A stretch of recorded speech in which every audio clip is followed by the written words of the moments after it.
Hi, hello, what's up mga kachibog? Good morning ko sa inyo para sa ating panibagong pagluluto ang ating chicken pineapple sauce mga kachibog. Ito, ang ating ingredients ngayong araw na ito ay ang chicken, pineapple, tidbits, ketchup, soy sauce, oil, fish sauce, chicken cubes, black pepper, salt, garlic, onion, at ating asukal or sugar. Okay mga kachibog, ayan sa ating pang-araw-araw at palagi nating pinakikita sa ating video ang ating procedure sa ating panggagayat. Ganyan lamang po. Slice at chop lang po natin ang ating onion at ang ating bawang mga kachibog.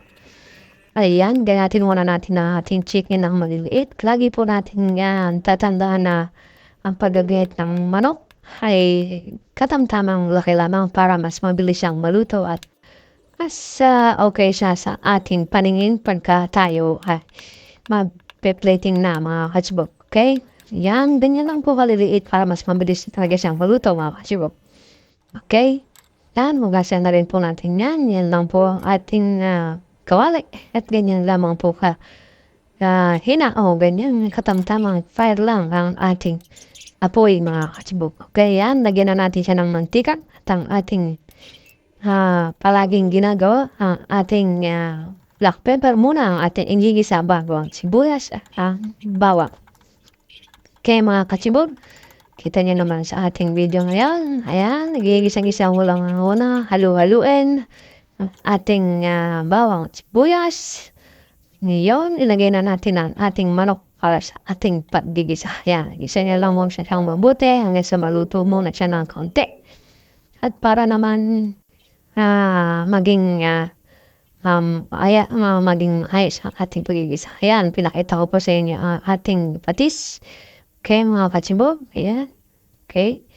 Mas maganda mga kachibog na habang nagigisa kayo ay marinate nyo na ito. Lalagyan nyo na ng patis, asin, soy sauce at iba pang pampalasa na para sa ating lutuin. Ayan. Okay, kita nyo? Ginigisa ko siya, tapos nilalagyan ko siya ng ating mga pampalasa para yan na yung parang ma-marinate niya. Talaga namang marunot ang ating mga pampalasa sa loob ng karne na manok. Okay, mga kachibog? Yan, okay. Sigisan niyo lang siyang mabuti hanggang siya ay ma-toast at para naman mas maganda at mas mawala ang kanyang lansa. Yun, kita nyo mga kachibog, inilagay ko na ating sauce yung juice ng pineapple tidbits, tapos inilagyan ko ng konting tubig. Inilagay ko na rin ang ating ketchup at ang pineapple. Okay, mga kachibog.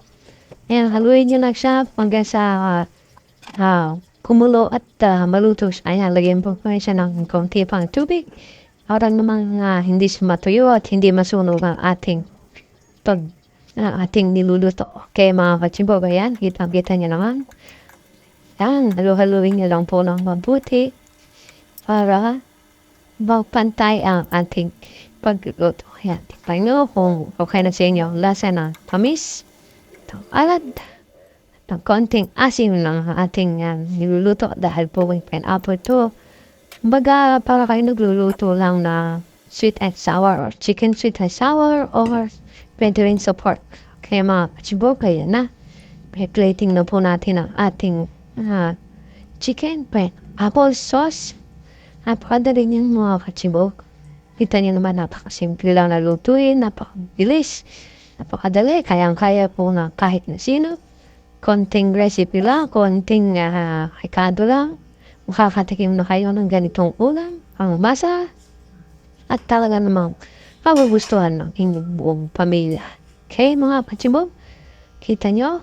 Masarap yan, mga kachibog. Ay, yan. Tama lang po yan sa 4 hanggang 5 tao. Depende na po sa inyo pagkain. Pero napakalasa niyan, mga kachibog. Yan po ang ating lutuin ngayon. Chicken with pineapple sauce. Okay, mga kachibog? Kita nyo naman. Kaya po sa mga susunod nating mga video, ugaliin niyo pong sumubaybay. At maraming salamat. Thank you for watching. Please don't forget to like, follow, and subscribe. Bye-bye! Ingat!